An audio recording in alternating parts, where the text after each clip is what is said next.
வணக்கம். ஆகாஷ்வாணி புதுச்சேரி மாநில செய்திகள் வாசிப்பவர் நாராயணசாமி.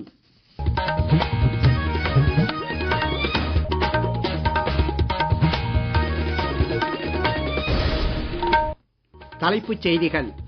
சத்ரபதி சிவாஜி மகாராஜ் பிறந்த நாளான இன்று பிரதமர் திரு நரேந்திர மோடி அன்னாருக்கு புகழாரம் சூட்டியுள்ளார்.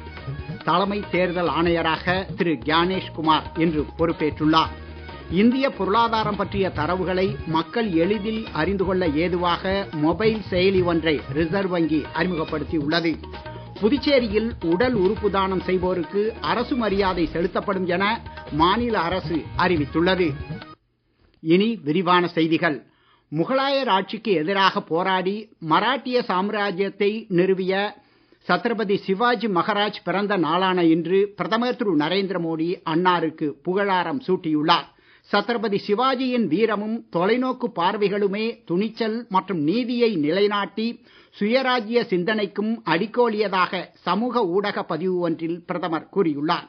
வலுவான வளமான சுயசார்பு இந்தியா ஒன்றை உருவாக்குவதில் இன்று வரை மக்களுக்கு ஊக்கமாக திகழ்வதும் சத்ரபதி சிவாஜிதான் என்றும் அவர் தெரிவித்துள்ளார்.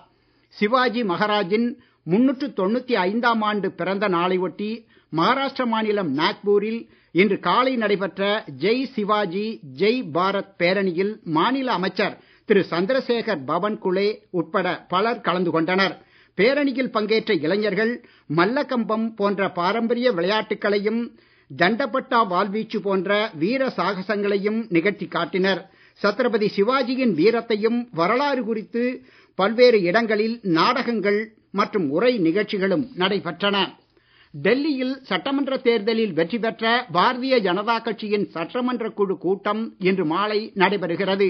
புதிதாக தேர்ந்தெடுக்கப்பட்ட அனைத்து பிஜேபி எம்எல்ஏக்களும் கட்சி மேலிட பார்வையாளர்களாக பிஜேபி தேசிய செயலர் திரு ஓம் பிரகாஷ் தன்கர், நாடாளுமன்ற உறுப்பினர் திரு ரவிசங்கர் பிரசாத் ஆகியோரும் இக்கூட்டத்தில் பங்கேற்கிறார்கள்.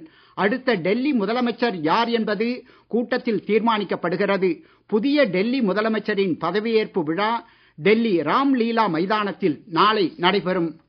பிரயாக்ராஜில் நடைபெறும் மகா கும்பமேளாவில் இதுவரை 56 கோடியே 12 லட்சம் பக்தர்கள் கலந்து கொண்டு திரிவேணி சங்கமத்தில் புனித நீராடி உள்ளனர்.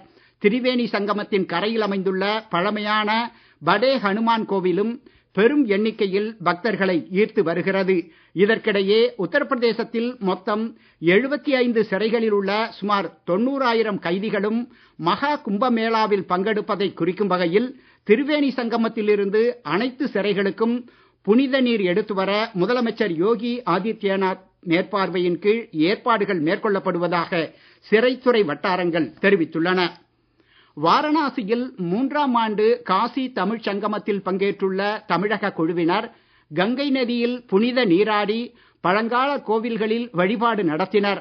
மாணாக்கர் பிரிவின் கீழ் காசி தமிழ்ச் சங்கமத்தில் பங்கேற்றுள்ள சென்னை மாணவி ஸ்ரீமதி தமது அனுபவங்கள் குறித்து எமது செய்தியாளர்களிடம் பேசுகையில், நமோ காட்டுக்கு போனோம். அதெல்லாம் சூப்பரா இருந்தது. அதுக்கப்புறம் நாங்க காசி விஸ்வநாதெல்லாம் தரிசிச்சுட்டு கங்கா ஸ்நான் ஹனுமான் காட்ல விஐபி மாதிரி ட்ரீட் பண்ணாங்க. அதுக்கப்புறம் பனாரஸ் யூனிவர்சிட்டிக்கு போனோம். அது பழமையான யூனிவர்சிட்டி. அதுக்கப்புறம் நாங்க பிரயாக்ராஜ் கிளம்பணும் பஸ்ல. எங்களுக்கு முன்னாடி போலீஸ், பின்னாடி போலீஸ், அவ்வளோ பாதுகாப்போட கூட்டிட்டு போனாங்க. கும்பமேளாக்கு எல்லா பப்ளிக் எல்லாம் பிளாக் பண்ணி எங்களுக்கு மட்டும் அப்படியே ராஜ மரியாதையோட அப்படியே எங்களை கூட்டிட்டு போனாங்க. அவ்வளோ ஜனங்கள் வராங்க. அதெல்லாம் தெரியாம நாங்க நல்லா குளிச்சுட்டு வந்தோம். ரொம்ப சந்தோஷம். இது மாதிரி திருப்பி எப்ப கிடைக்கும்னு தெரியல. தலைமை தேர்தல் ஆணையராக நியமிக்கப்பட்ட திரு கியானேஷ் குமார் புதுடில்லி நிர்வாச்சன் சதனில் இன்று பொறுப்பேற்றுக் கொண்டார். தேசத்தை உருவாக்கும் பணிகளில் முதல் படியே வாக்களிப்புதான் என்றும் 18 வயது பூர்த்தியான அனைத்து குடிமக்களும் வாக்காளராக பதிவு பெற்று தவறாமல் வாக்களித்தல் அவசியம் என்றும் அவர் தமது செய்தியில் கூறியுள்ளார். நேற்று பதவிக்காலத்தை பூர்த்தி செய்த திரு ராஜீவ் குமாருக்கு பதிலாக திரு கியானேஷ் குமார் தலைமை தேர்தல் ஆணையர் பதவியை ஏற்றுள்ளார். நீங்கள் கேட்டுக்கொண்டிருப்பது மாநில செய்திகள். நேயர்கள் ஆகாஷ்வாணி செய்திகளை உடனுக்குடன் தெரிந்து கொள்ள எமது புதுச்சேரி மண்டல செய்தி பிரிவின் சமூக ஊடகங்களான @adnews_புதுவை என்ற எக்ஸ் பக்கத்திலும், all India radio news Puducherry என்ற பேஸ்புக் பக்கத்திலும், @RNU புதுச்சேரி என்ற யூடியூப் சேனலிலும் கேட்கலாம். எமது டெல்லி ஆகாஷ்வாணி செய்தி பிரிவின் NSD சமூக ஊடகங்களான @AirNewsAlerts என்ற எக்ஸ் பக்கத்திலும், ஆல் இண்டியா ரேடியோ நியூஸ் என்ற பேஸ்புக் பக்கத்திலும், ஏர் நியூஸ் அலர்ட்ஸ் என்ற இன்ஸ்டாகிராம் தளத்திலும், news on air official YouTube சேனலிலும், நியூஸ் ஆன் ஏர் செயலி மற்றும் இணையதளத்திலும் கேட்கலாம். இந்திய பொருளாதாரத்தின் பருவநிலை மற்றும் நுண்ணிலை பொருளியல் தரவுகளை மக்கள் எளிதில் அறிந்து கொள்ள ஏதுவாக RBI டேட்டா என்னும் மொபைல் செயலி ஒன்றை ரிசர்வ் வங்கி அறிமுகப்படுத்தியுள்ளது. இந்த செயலியில் 11,000க்கும் மேற்பட்ட பொருளியல் தரவுகள் பட்டியலாகவும் வரைபட வடிவிலும் வெளியிடப்படுகின்றன. பகுப்பாய்வு தேவையுள்ளவர்கள் தரவுகளை பதிவிறக்கம் செய்து கொள்ளும் வசதியும் செயலியில் இடம்பெற்றுள்ளது. பயனர்கள் தங்களின் இடத்தில் இருந்தே 20 கிலோமீட்டர் சுற்றுப்பரப்பில் உள்ள வங்கி வசதிகளை எளிதில் அறிந்து கொள்ளவும் இந்த செயலியை பயன்படுத்தலாம். இது அல்லாது சார்க் நாடுகளின் பொருளாதார தரவுகளை அறிந்து கொள்வதற்கான இணைய இணைப்புகளும் இடம்பெற்றுள்ளதால் மாணவர்கள், ஆராய்ச்சியாளர்கள் உட்பட அனைவருக்கும் மிகவும் பயனுள்ளதாக RBI டேட்டா செயலி அமையும் என்றும் ரிசர்வ் வங்கி தெரிவித்துள்ளது. புதுச்சேரியில் உடல் உறுப்பு தானம் செய்வோருக்கு அரசு மரியாதை செலுத்தப்படும் என மாநில அரசு அறிவித்துள்ளது. இது குறித்து சுகாதாரத்துறை இயக்குனர் டாக்டர் ரவிச்சந்திரன் கூறுகையில், யார் ஒருவர் இறந்த பின்பு உடல் உறுப்புகளை தானம் செய்கிறார்களோ அவர்களின் வீட்டிற்கு மாவட்ட ஆட்சியர் சென்று மலர் வளையம் வைத்து அஞ்சலி செலுத்துவார் என்றும், குடியரசு தினம் மற்றும் சுதந்திர தின விழாவின் போது துணைநிலை ஆளுநர் அல்லது முதலமைச்சர் மூலம் சம்பந்தப்பட்ட குடும்பத்தினர் கௌரவிக்கப்படுவார்கள் என்றும் தெரிவித்தார். அவர் மேலும் கூறுகையில், இந்த மாதிரி தானம் செய்யறவங்கள அரசாங்கம் அவங்களுக்கு ஒரு ஹானர் பண்ணணும், ஒரு மரியாதை செய்யணும் அப்படின்னு ஒரு முடிவெடுத்து எங்களுக்கு உத்தரவு கொடுத்திருக்கிறாங்க. அவர்களுக்கு மரியாதை செய்யும் போது ஊடகங்கள் வழியாக செய்தி எல்லாருக்கும் பரவும். அதனால நிறைய பேர் அவங்களுடைய உறுப்புகளை தானம் செய்ய முன் வருவாங்க. இதுக்காக சோட்டோ, அதாவது மாநில உடல் உறுப்பு மற்றும் திசு தான கழகம் ஒன்று நமது அரசு ஆஸ்பத்திரியில் இயங்கி வருகிறது. கண் தானம் செய்ய விரும்புவர்கள், சிறுநீரகம் தானம் செய்ய விரும்புவர்கள், உடல் தானம் ஃபுல்லாவே செய்ய விரும்புவர்கள் அங்கு பதிவு செய்து ஒரு அடையாள அட்டை வாங்கி கொள்ளலாம். உங்களுடைய உடல் உறுப்புகளை தானம் செய்து மற்றவர்களை வாழ வையுங்கள். ஒருவருடைய உறுப்புகள் 5-6 பேர்களுக்கு கூட அவர்கள் வாழ்வதற்கு வழி செய்யும்.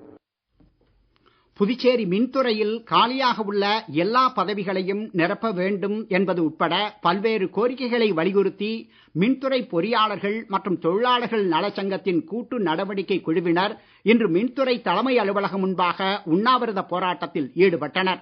மின்துறை பொறியாளர்கள் மற்றும் தொழிலாளர்களின் அனைத்து பதவிகளையும் பணி நிரந்தரம் செய்ய வேண்டும் என்றும், பணியின் போது உயிரிழந்த தொழிலாளர்களின் வாரிசுகளுக்கு ஒருமுறை தளர்வு மூலம் கருணை அடிப்படையில் வேலை வழங்க வேண்டும் என்றும் இப்போராட்டத்தின் போது வலியுறுத்தப்பட்டது. ஏனாமில் சுமார் 5,70,00,000 ரூபாய் செலவில் தற்போது மேற்கொள்ளப்பட்டு வரும் வெங்கடேஸ்வரர் கோவில் புனரமைப்பு பணிகளை திருமலா திருப்பதி தேவஸ்தான பொறியாளர்கள் இன்று நேரில் பார்வையிட்டு ஆய்வு செய்தனர். பணிகளை பூர்த்தி செய்ய ஏதுவாக மேலும் ஒரு கட்ட நிதி ஒதுக்கீடு செய்யுமாறு தேவஸ்தான வாரியத்தை தாம் கேட்டுக்கொள்ள இருப்பதாக புதுச்சேரி அரசின் டெல்லி சிறப்பு பிரதிநிதி திரு மல்லாடி கிருஷ்ணராவ் தெரிவித்துள்ளார். இன்று தமிழ் தாத்தா உவே சாமிநாத ஐயரின் 171ஆம் ஆண்டு பிறந்த நாளை ஒட்டி மத்திய தகவல் ஒலிபரப்புத்துறை இணையமைச்சர் டாக்டர் எல் முருகன் அன்னாருக்கு புகழாரம் சூட்டியுள்ளார். பழங்கால ஓலைச்சுவடிகளை சேகரித்து அச்சில் ஏற்றியதன் மூலம் தமிழ் மொழிக்கு சாமிநாத ஐயர் ஆற்றிய அரும்பணியை போற்றுவோம் என்று சமூக ஊடக பதிவு ஒன்றில் அவர் கூறியுள்ளார். இன்றைய தினம் தமிழ் இலக்கிய மறுமலர்ச்சி நாளாகவும் கொண்டாடப்படுவதை ஒட்டி சென்னை மாநிலக் கல்லூரி வளாகத்தில் உள்ள உவே சாமிநாத ஐயரின் திருவுருவப் படத்திற்கு தமிழக அமைச்சர்கள் திரு தங்கம் தென்னரசு, திரு மு.பே. சாமிநாதன் உள்ளிட்டோர் மலர் தூவி மரியாதை செலுத்தினர். பழங்குடி சமூகத்தினரின் மொழி, பாரம்பரியம் மற்றும் கலாச்சாரத்தை பாதுகாக்க இளைஞர்கள் முன்வர வேண்டும் என தேசிய பழங்குடியினர் ஆணையத்தின் தலைவர் திரு அந்தர் சிங் ஆர்யா அழைப்பு விடுத்துள்ளார். இதற்கென இளைஞர்களுக்கான ஜன் ஜாக்ரன் விழிப்புணர்வு நிகழ்ச்சிகளை தாங்கள் நடத்தி வருவதாக அவர் இன்று புதுடெல்லியில் ஆணையத்தின் 22ஆம் ஆண்டு நிறுவன நாள் விழாவில் பேசுகையில் கூறினார். மீண்டும் தலைப்புச் செய்திகள். சத்ரபதி சிவாஜி மகாராஜ் பிறந்த நாளான இன்று பிரதமர் திரு நரேந்திர மோடி அன்னாருக்கு புகழாரம் சூட்டியுள்ளார். தலைமை தேர்தல் ஆணையராக திரு கியானேஷ்குமார் இன்று பொறுப்பேற்றுள்ளார். இந்திய பொருளாதாரம் பற்றிய தரவுகளை மக்கள் எளிதில் அறிந்து கொள்ள ஏதுவாக மொபைல் செயலி ஒன்றை ரிசர்வ் வங்கி அறிமுகப்படுத்தியுள்ளது. புதுச்சேரியில் உடல் உறுப்பு தானம் செய்வோருக்கு அரசு மரியாதை செலுத்தப்படும் என மாநில அரசு அறிவித்துள்ளது. இத்துடன் இந்த செய்தி அறிக்கை நிறைவு பெறுகிறது. வணக்கம்.